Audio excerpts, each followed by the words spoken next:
Architecture is really the art and science of turning fiction into fact. Sometimes kind of real architectural life interferes with intellectual architectural life. There is no such thing as architecture. Hello, this is Vikram Prakash, and you are listening to Architecture Talk. Each week, we record a conversation with a contemporary thinker on issues of architecture and architectural thinking. And what we're interested in is advancing the frontier of what it is to think about architecture and what it is to make architecture. And that is certainly the case today in my conversation with two architects from Ahmedabad, India, Anikat Bhagwat and Riyaz Tayyibji, who are some of the authors of an amazing new exhibition called Death of Architecture. Talk about a provocative discourse. Let's find out what that is about. Here we go. So, hi, Anikat and Riyaz. Welcome to Architecture Talk. And we want to discuss this new traveling exhibition that you guys have put together. And I have the website in front of me. And it says DOA, which is not Department of Architecture or Dead on Arrival. It's the Death of Architecture. So Aniket, why don't we begin with you? Will you tell us about this recent demise of architecture and what this exhibition is about and what its concept is? So, I mean, Vikram, not too many people get that it's Dead on Arrival. So I was pretty much impressed that you got it straight off. So that was really interesting. But That's yeah. no, it's amazing. Most people don't get it, but so. Obviously, there's a humor to this whole thing. I'm hoping somewhere in there is going to be a carnivalesque element. So I think what happened was that a year back, finishing last December, we just finished an exhibition that ended up traveling across the country. And this exhibition was on landscape. It was called Tracing Narratives in Landscape Design. And it went to sort of many towns, the big towns, the small towns in India. And what I started noticing along the way was that there were people who came to the exhibition, and there are a lot of people actually who didn't even bother to see the exhibition. So they would sort of spend 10 minutes and whirl through the exhibition. But I think what piqued their interest was just the conversations that they could have with people, either they were students or they were academicians or practitioners, whatever. But because the exhibition was about landscape, suddenly they got a chance to talk about issues of ecology or issues of the idea of the garden and so on and so forth. So I see. What ended up happening is the exhibition became more the background against which people could end up doing a lot of conversations that they quite so often perhaps don't. I see. Yeah, and to me that was a fairly potent idea because with the way the communication happens in India when it comes to design communication, and you have magazines that don't do anything, but they don't add up too much. And then occasionally you have these conferences where somebody's talking down to an audience. Right. Academics like us show up, yes. But sometimes professionals like Riyaz also show up, and there isn't a medium whereby you put something up and people can absorb it over a day or a week or whatever, and then come back often and talk about it and sit there. And I guess that's what exhibition should be doing. We didn't realize it, and we did. And that seemed like a very, very potent tool, yeah. So this is like a provocation for public discourse. Is that what it is? Well, yes. And so I think, no. So first, just the idea of the tool that one used, because in the past, Riyaz and a lot of us, Riyaz, me, Samira, we've done a whole bunch of things. We've done something that's called the Architects Retreat, which is a completely different sort of thing. Samira runs this magazine called Spade. I used to do this thing called 12 on 12. So, over the last, I think about 10, 12 years, I think we found or tried to find ways in which we could, engage with the community. Okay.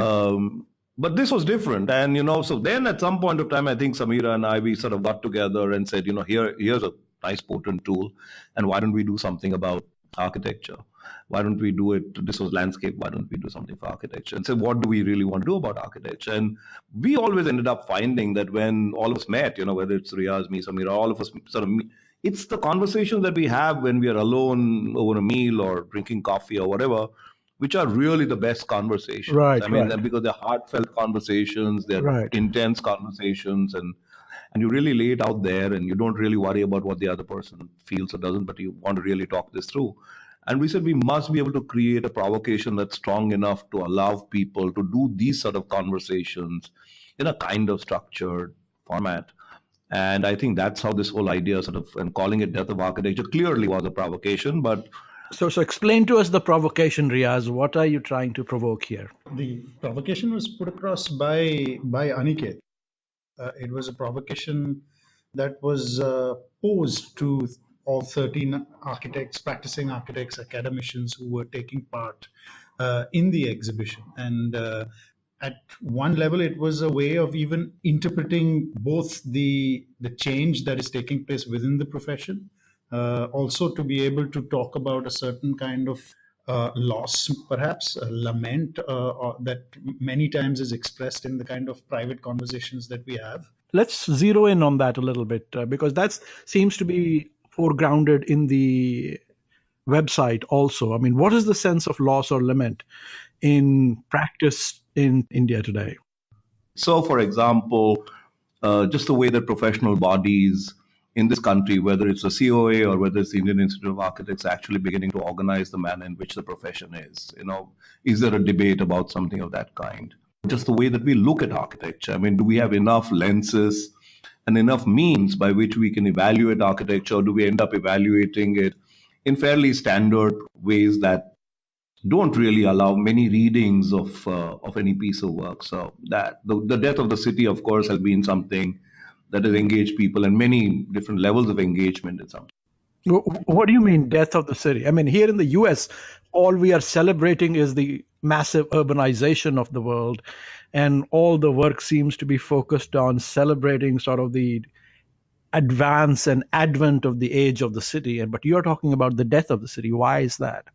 Well, I think there are several levels at which this area has been approached by different architects. There have been very literal kind of approaches, which are looking at extremely valuable, or at least perceived valuable within the architectural profession, areas in the city which are diminishing, being broken down, being changed, without a kind of framework or without any kind of understanding of why the change is necessary or how the change should be structured. I see. There are others where there's a kind of an understanding that the manner in which planning or urban design, which is negligible here, is implemented, is inadvertently killing certain dimensions of the city, certain types of spaces, certain types of interactions that were prevalent not so long ago, maybe even a decade ago. I see.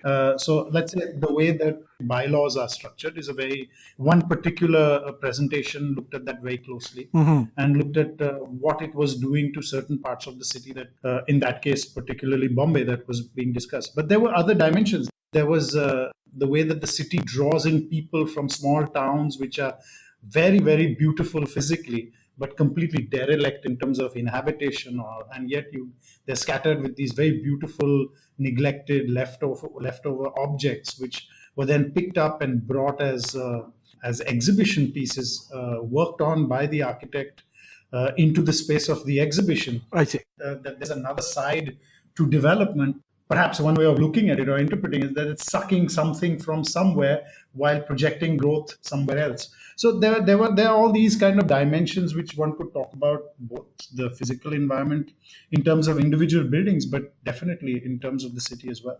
So it seems to me that it's a little bit of a preservation argument. Is that right?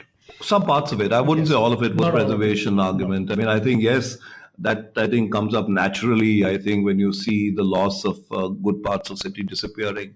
But I don't think it was really about so much about saying because it's old, it's good. It was just that because it's old, it's not good. But what we are replacing it with doesn't seem to be worthy with what we are losing. And I think that came through very, very strongly. I don't think anybody was being sentimental about the fact that, things are old and hence they should be preserved. I mean, I think we all understand that So the question seems to be, what is the framework for change rather than a sentimentality about preserving something from the past, or lack of framework for change? But there's one thing, I mean, just because you brought it up this way, that's notable about this exhibition is that it doesn't go back into a kind of historical lament that normally one would associate with this kind of Indian context, where all our history is, getting lost. That's not the kind of tone that I meant to bring out, because there are also presentations of interventions in those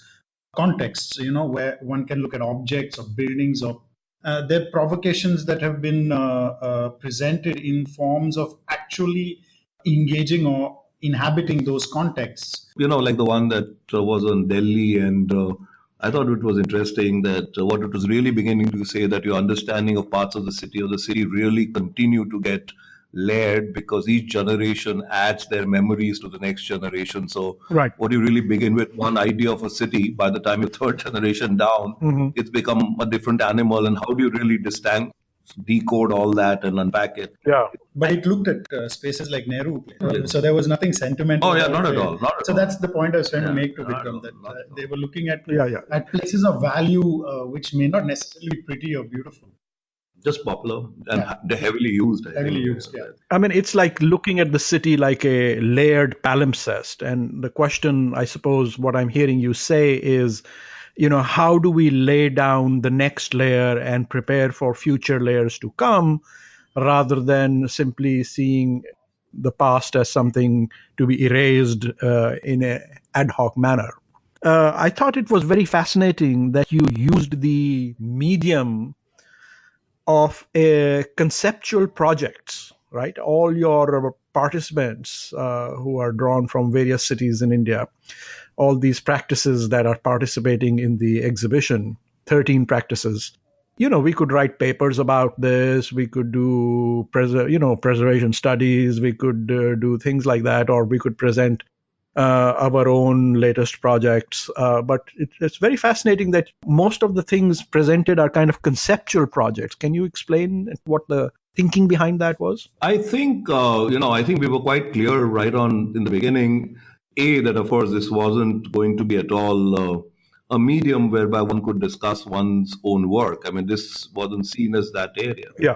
But I think the other thing that we were all extremely, extremely ethical and conscious about is the anonymity in the manner in which we have done this work. So while there are 13 firms, if you actually walked into the exhibition, it would be impossible for anybody to associate any firm with the work, because the ownership of the work is sort of tucked away somewhere in the corner. And for us, this is very, very, very important, because it wasn't just a nuance. What we were also trying to say is that all these concerns that are being brought out here. 1 second, Aniket. Yes. Explain that for me a little bit more. That seems like a very good and very important point. Why was that sort of lack of ownership of work important? I think what happens is that, when you are talking to an architectural community or a bunch of students, and you're beginning to talk about very often issues that have been talked very, very often in the past, I notice at times that there is a tendency of the listener to sort of say, oh, I've heard this before, or there's nothing new in this. I think we increasingly are people who are looking for the newness of conversations when we go to places. And I think because of that, many of us try very hard to be new every time we have to say something. But some of the old problems are not solved. So I don't think that there is any need to start creating the new ones. We wanted to tell the community that, look, guys, the stuff that we've done here, if 13 other architects or 10 other or 20 other architects were posed similar questions, the chances are they would have come up with exactly this or kind of these sort of issues. So there's nothing unique about the issues that we're bringing to the table. We're just wanting to bring them together in a manner in which they're grouped and bunched together to allow all of us to talk about it. And I think that's what we really wanted to say. And so hence I think the desire to be slightly anonymous in the way that it put out. Yeah. So let me push the point about the title a little bit more. I mean, one can say there are, new challenges to architecture, and the urban fabric is facing a sense of crisis, and, all kinds of things going on. One can argue that. But, the last time we heard about the death of architecture was when I think Charles Jenks announced the death of modernism with the demise of the Pruitt-Igoe housing structure. If you remember that, it was sort of a big provocative moment where he said, well, modern architecture died that day. So I am wondering if there is something in the back of your mind beyond simply catching, people's attention about something specific or a more crisis delivered that is happening today, perhaps not just in India, but around the world, around the question of what is architecture, that would provoke one to say that one might be facing the death of architecture. Well, I don't know if one is really looking at that broad a kind of context to speak about. What is noticeable about the 13 presentations is that they are very particular. I don't think anybody is trying to make a general statement for the world in that sense. It's, in fact, very particular perspectives, very particular dimensions of architecture that have been approached by each practice. I think it is about also a perspective of how each practice sees the profession. And I think that, Vikram, it's very important in a time when it's very easy to generalize, actually, for it to remain particular. And I think that has been one of the more striking features of this exhibition. I see. I don't think that there's a back of the mind kind of notion to try and make it into a kind of meta narrative that is that tells a larger story. I see. I like, for example, if I was to take one of the presentations which talk about the death of the local, it uses a lot of humor. It uses a very particular set of examples, a particular awards system to talk about one dimension of architecture. And it is possible to look at this at many levels. And because it's done with a lot of humor, one would have to take it with a pinch of salt without, making it into an overtly serious critique, right, or a very kind of depressing state of affairs of the world. One of the things that runs through is that all of these seem to be making a very important point without necessarily taking itself too seriously. I think I can't begin to stress how important I think this is. Right. As just a tone to have for critique. It's a much more a kind of storytelling position to take, where you're really having a kind of conversation, or you can take a kind of position without necessarily it being overtly critical. But it doesn't mean that there is no critique over there. No, but Vikram, let me ask you. I mean, if we are allowed to ask you, so please, yes. You've been coming to India very often, and so Riyaz tells me that you come very, very often, or something like that. Yeah, often enough. So it's not as if you know India very, very perhaps better than we do. And when you look at what is happening in India, and for a moment, if I were to sort of take this and say, if you start breaking up the way that there was a sort of imperative that guided or became the guide for the architectural sort of energy, I think from the 50s onwards till today, you may agree that every decade and a half, from nation building to socialism to finding your identity to being part of the global village and at some point, the vernacular being the modern, and then of course sustainability. So I think that every 10, 15 years, one seems to notice a very strong undercurrent that seems to have held the profession in throes, so to say. And we've seen the practices doing it.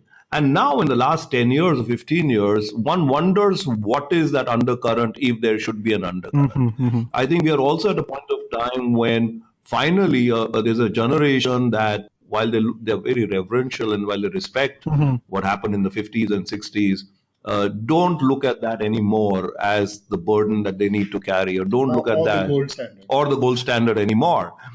So we are sort of in this space, almost plasmatic. So it sort of tends to hold us, but it leaves us fairly fluid. You feel like you're being held because it's viscous enough, but it's not really. And I think, it's in that sort of state. And as a result, you start looking at the kind of things that are happening in the country. And you can't really be looking at that 0.25% of the decent buildings that might happen, because you really have to see a larger majority to see what's happening in the country. And does it not worry you? That's very nice articulation. I mean, two or three points that sort of go through my head. First, to Riyaz, what you were saying earlier about the provocation being cast not in the sense of a very serious, overly exaggerated claim to something, epistemic or historical happening, but being cast more in a sort of a carnivalesque manner is, I think, is fantastic. It seems to me that the way to take it is sort of like Rabelais or Cervantes and Don Quixote, right? Don Quixote is about right, I think.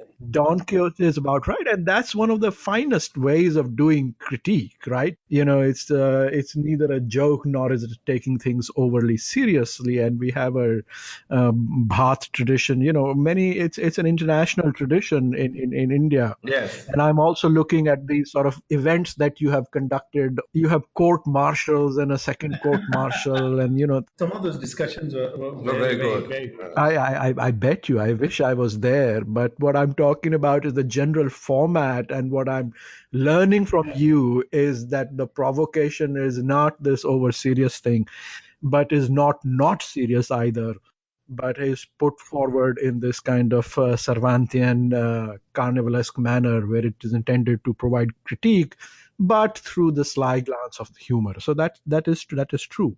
But, it's fascinating you described those 15-year cycles, from nation building to socialism to finding our own Indian identity to global village. And I thought you were going to say the last 15 years, the religion of the architecture profession has been sustainability, cultural and urban sustainability. And certainly that's the religion. Now I'm in Cervantes mode, so I'm going to call it religion. Yeah, when you say something like that, I was beginning to get worried. So,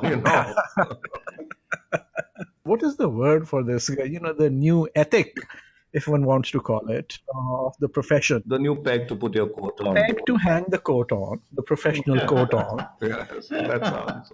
is sustainability and ecology and cultural sustainability and preservation as sustainability and all these things. This seems to be the perceived religion. But so my sense is exactly what you said, which is that the sense of anchor that was produced by the Nehruvian nation state is gone. Yep. Right. So that if one wanted to announce the death of anything, one can announce the death of the Nehruvian nation state. So one can announce that. But what I'm also hearing you say more interestingly is that this fascinating description you had of being suspended in a sort of a plasma or miasma, what it might be, Yeah. which is kind of like mid space, without real sense of what it should be doing.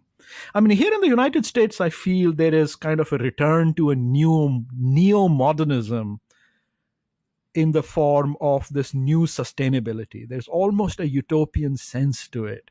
Like people feel like they urgently need to rethink the planet and, design and get policy in place which is going to stave off global warming. That's exactly what this format kind of doesn't prevent, but it suspends you from doing. It suspends any kind of sense of utopia, Right. as some kind of totalization process. But it doesn't take away the process of, or doesn't take away optimism from the process.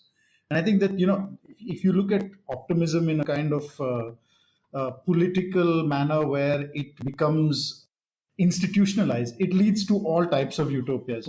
But if the minute you start looking at this storytelling, this carnivalesque kind of way, it doesn't allow you to take it so seriously. And I really think this is one of the important parts of the way that the exhibition has come together. Okay, I think that will be a very good point for us to take a short break. We are talking to Anikat Bhagwat and Riyaz Tayyibji in Ahmedabad, and we are discussing this exhibition that they have helped put together and part of called Death of Architecture, and we'll be right back.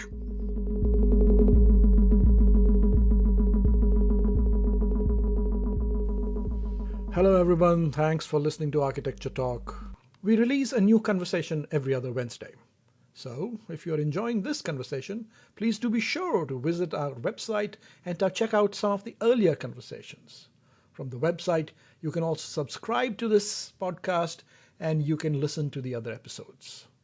You can also simply directly subscribe to us via Spotify or via the podcast app.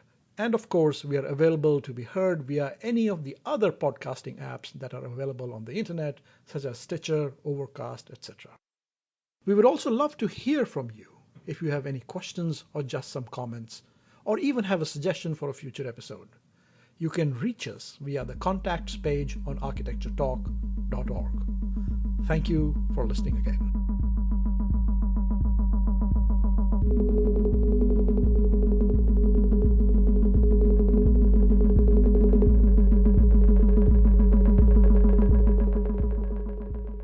Hello and welcome to Architecture Talk. We are having a conversation with Anikat Bhagwat and Riyaz Tayyibji, authors and participants in this fantastic new exhibition, which is traveling all over India, currently called Death of Architecture. So, Anikat and Riyaz, we were talking about the exhibition and its sort of carnivalesque provocation to raise the level of discourse and to provide a platform for various constituents. Architects, landscape architects, politicians, the citizen in general, to think about their city, to think about architecture, to think about the past and where we are going. And I see here on the website that the exhibition is intended to travel, to Bombay, Baroda, Hyderabad, Pune, Delhi, Goa, Bangalore, Chennai, Cochin, Pondicherry, Kolkata, Ahmedabad. This I'm reading from the three-letter code, so I hope I got that right. I mean, you and I and us architects, we can talk about this till the cows come home. But what has been the public reaction? What have you learned? So, I think that I'm going to use Baroda as a case in point more than Bombay because it just finished its exhibition in Baroda and now it's headed to Hyderabad. Baroda, it happened in a place which already, well, luckily it had a retrospective exhibition of Jyotibai Bhatt's work, this artist, great artist. And as a result, there were any number of people who came in for that exhibition, but a lot of people that came in for this exhibition too. And I was surprised because I went to Baroda 3 times in the time that the exhibition was on for different things. And I actually found a lot of regular businessmen, artists in Baroda, just, regular people. And I met them there twice and 3 times over. So they had come the first time, thought it was too dense or they were in a hurry and they wanted to come again. So one, without doubt, that where the exhibition manages to announce that it is open for viewing by everybody and sort of makes that little effort so that the average person doesn't sort of dismiss it thinking it's too technical. If Baroda is an example, I think it's a big thing for people. I think people love it. They are first of all very gratified to hear that or see that architects are stepping out and saying something about what matters to them. They don't remember in their lifetimes having walked to an architectural exhibition in the country. And if you remember the last one, this kind was Istara. Right. So, yeah, I think the response is great. I also think that, you have to realize that Vikram, a city like Baroda or now Ahmedabad have more than 10 architecture schools. Yeah. If you just look at the kind of response we're getting from the student community, Oh, that's huge. The architecture community, it's enormous. And the kind of discussion and the kind of conversations that are even coming back to us in limited manners is just incredibly heartening. That the aim of the exhibition is actually being played out. No, it's just to tell you, 2 days back I was in Baroda for some work and 70 or 80 architects, and these were not students. There were a few students in that lot, but 70, 80 architects came. They saw me around in that place, and I wasn't on the program, but they saw me in the place, and they said, will you do an introduction? So I did like 10-minute introduction, and they told me to get out. What? But they didn't want me in that space. Yeah, they didn't want me in that space longer than that, because now they wanted to claim the exhibition. I see. So they didn't want me to sort of walk with them and, all that sort of stuff. So I did this broad, what this exhibition is about, how it's done. They said, understood, and thank you very much. And now we want our own time. And then they went around the exhibition themselves. And I went back to that space 2.5 hours later. Yeah. And they were deep in conversation. Is that right? And nobody wanted to go home. And this is on their own accord. I mean, this is not... there was no program. This is just a bunch of 80, 100 architects deciding one day to take over the exhibition and, saying, we want to talk about it, and we don't want you guys around. We don't want anybody around, because we want to talk amongst ourselves in this city. And I thought that really was powerful. That really was powerful. That's quite outstanding. I mean, conversations like that can really get a public discourse going.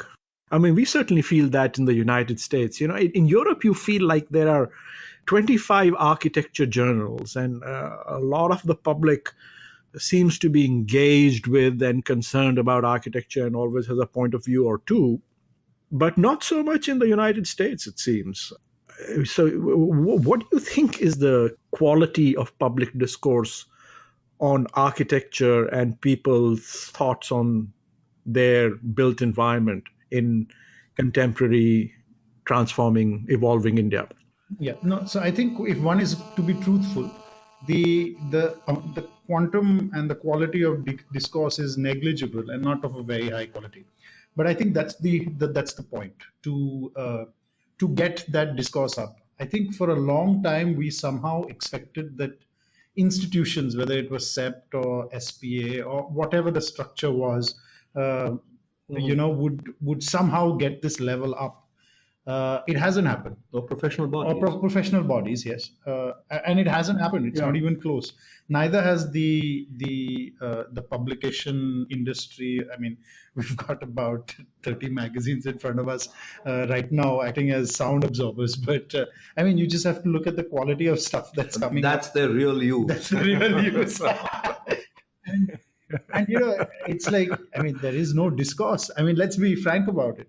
And I think a lot of people are trying to develop this. There's been a surprising number of exhibitions on the up. So one has to say that there is a consciousness that we need this discourse if this profession has to go anywhere. So just to quickly recount this, there was an exhibition that Riyaz did, which was on stepwells. Beautiful exhibition, yeah.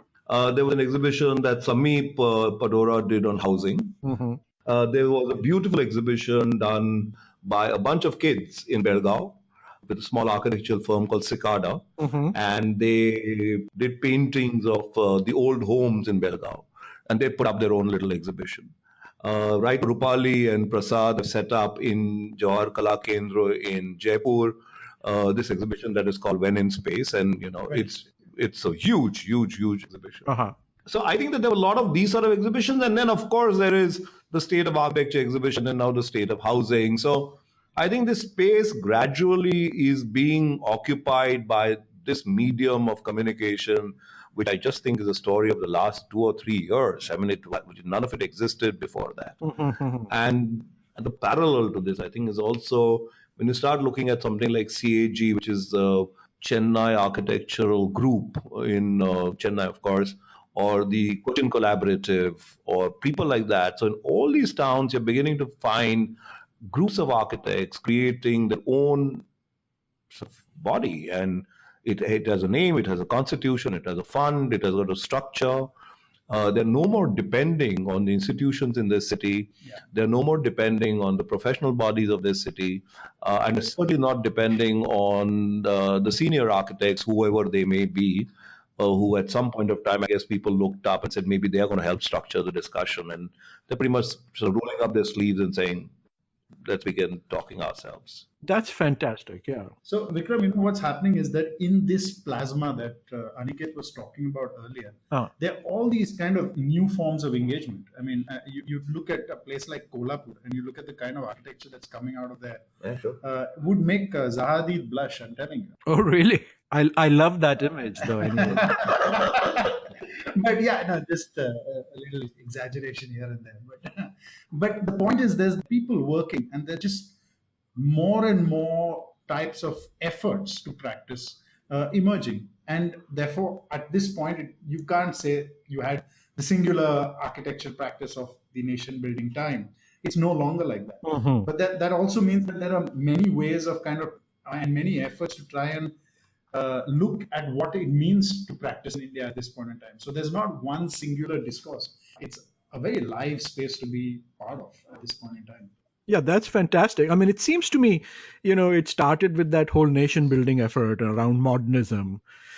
And then there was this reaction to that, what is it to be Indian and Indianness and this, that, and the other. But it seems like both those were kind of, growing anxieties, early day anxieties. And seems like what you're describing to me is that now the discourse in the community is walking on its own feet and maturing and trying to think about what it is about, regardless of the nation state or the anxiety of being non-Western or whatever, right? I wouldn't go that far. I mean, I would say I would only go to the extent to say that people are now willing to begin to forge or find their own path. I wouldn't say that necessarily there's a lot of introspection in the kind of path that people are walking. Mm-hmm. I wouldn't say that there's a lot of sense of being assured either, because there has been no introspection and no real thinking about the path that they're walking. I wouldn't be so sure that there is confidence in that walk, but there certainly is a swagger in the walk. And I think that's the space that you want to be able to sort of work with, that, if that swagger could be put aside for a little while and you could start doing honest conversations, you might just find reasons to feel confident about and reasons to feel more purposeful about. I would be surprised today if too many architects came and told me that they're absolutely convinced about what they're doing. Sure. I mean, one wouldn't want a sort of overly assured. When I look at it from a distance, I get some echoes of the exhibitions that you listed earlier. I hear, some other echoes of various other conversations at numerous events at foundations and habitat centers, etc., that goes on. And then I look at this exhibition that you guys have put together and you are participating in. Let me throw it back to you. It's kind of a swagger, right? I mean, this sort of death of architecture can be described as a swagger. But for me, it's an exciting sign, because it seems to say, well, let's ask the questions and let's start thinking about it, and hopefully it never over matures, that it resolves itself into an orthodoxy. No, absolutely. Which was one of the key problems with modernism and sort of the rule of the masters that came after that.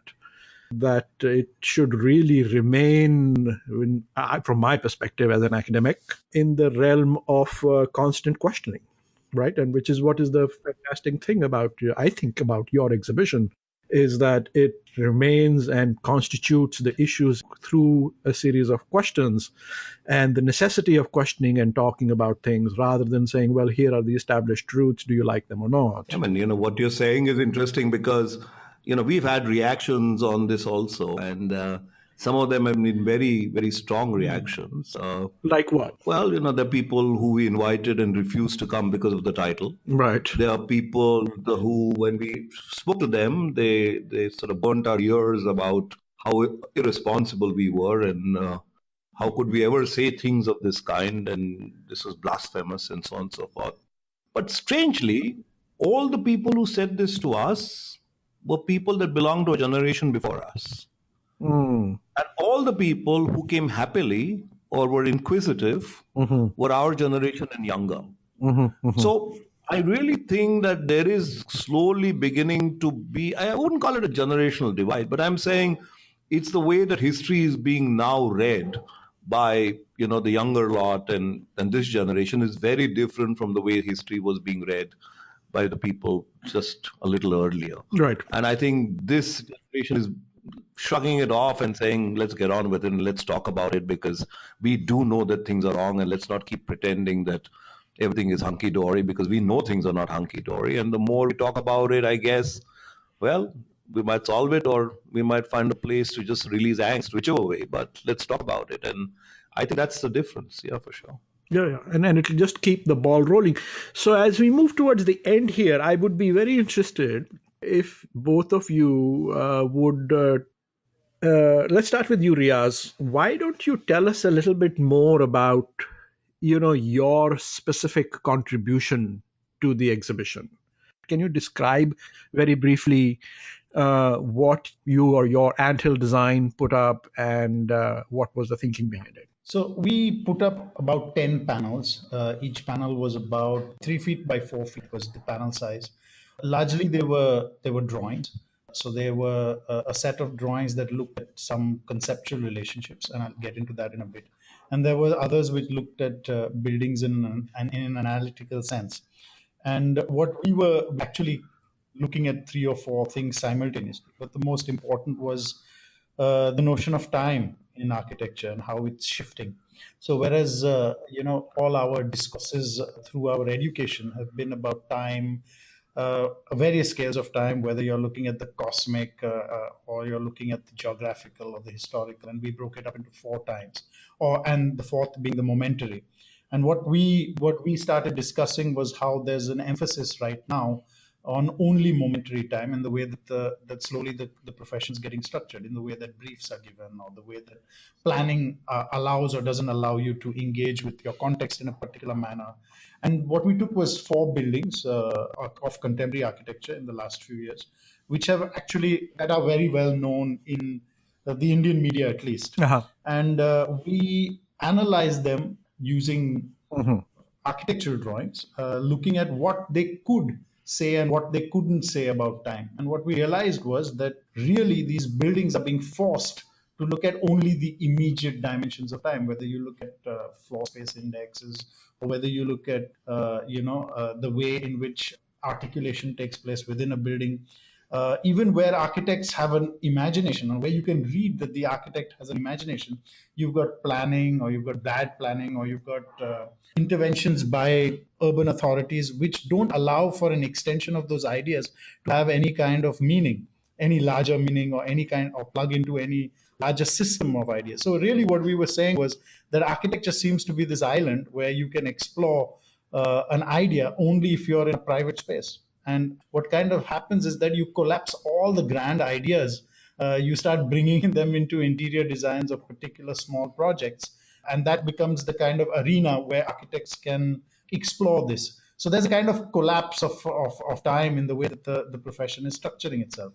And really we used traditional drawing techniques. We used graphics to express this. And of course, there was a text which was quite dense, which accompanied the panels to explain where we were going with this. That's fascinating. I mean, this sense that because architecture is necessarily also a part of a much longer past and a significantly unknown future, necessarily, I think there is a kind of an implication to kill off or secede those other dimensions of time when you look at a project in a very specific time constrained manner. I think that's very interesting. What about you, Aniket? What did you put up? So I think what happened was that because I was the designated editor or collector of information, and I has to keep calling these guys up and hauling them and asking them to send me notes throughout the year.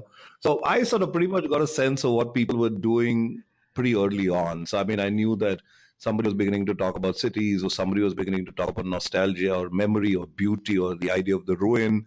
And I realized that the one thing that perhaps was required also to create a sort of lens through which this exhibition could begin to be entered through almost like a gateway to sort of begin to understand parts of the exhibition, was to really create the setting of the broad setting in which I think as a profession we find ourselves.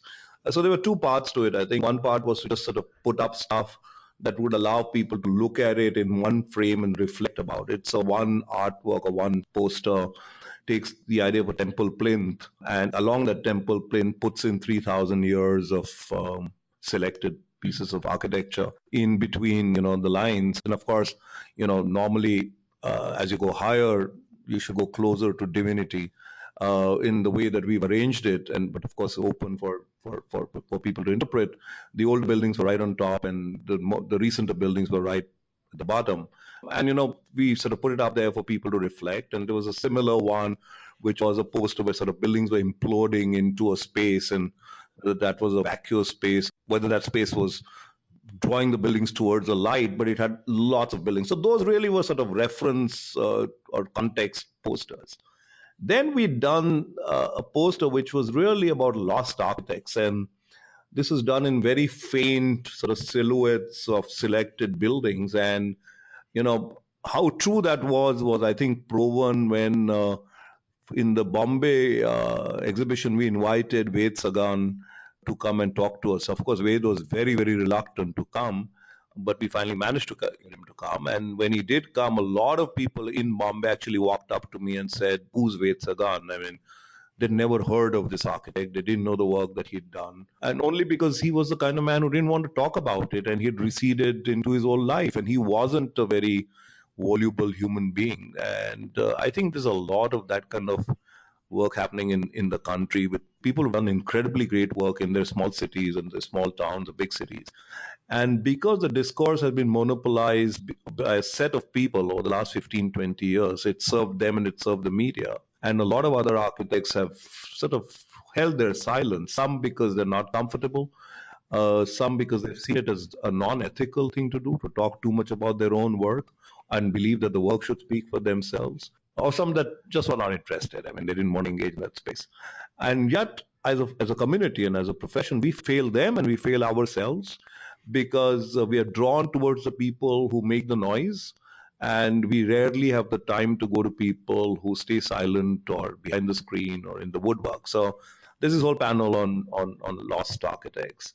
Then there is a panel where we've researched protest poetry, Right. protest literature, beginning from 1940s, 50s, beginning from independence to the gay movement, or the murder of Jessica Lal, or the Dalit movement, and so on and so forth. And in the context of India, there's been very, very, very powerful social commentary in the form of poetry or prose that has been written across languages. So at some level, we as a society seem to demonstrate a very refined understanding of the times that we are in, and very, very sensitized to the issues that matter. And that seems to be what comes through when you begin to read all this poetry. And it's against that background that we build the architecture that we are building today. And it's time that we begin to see what is that context. I mean, beyond the physical and beyond the sort of ordinary cultural and so on and so forth. At the level of the country, the context is of people who are simmering, people who want to say this piece, people find places to say it, sometimes in very subversive manners, and yet they manage to get it out there, and they continue to want to voice their sort of concerns.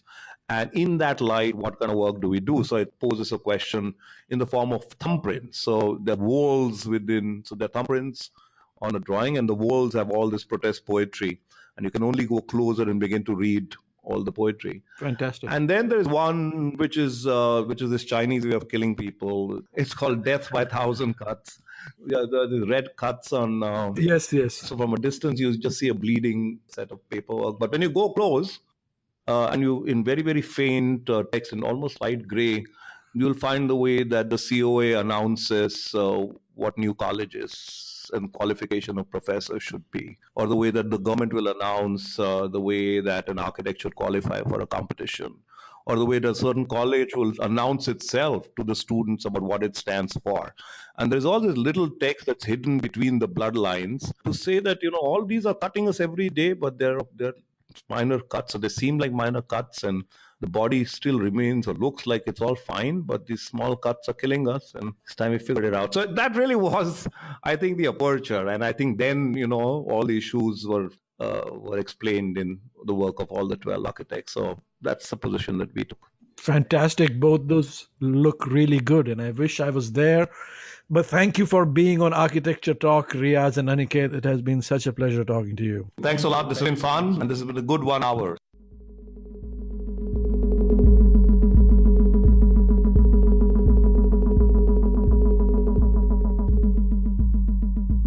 Thank you very much for listening to Architecture Talk. This is Vikram Prakash. I am the host of the show, and our show's producer is Elizabeth Umbenhauer. If you like the show, please do remember to subscribe on iTunes, Spotify, or wherever else you get your podcasts. And also take a moment and rate us on iTunes. Thank you very much, and see you next time.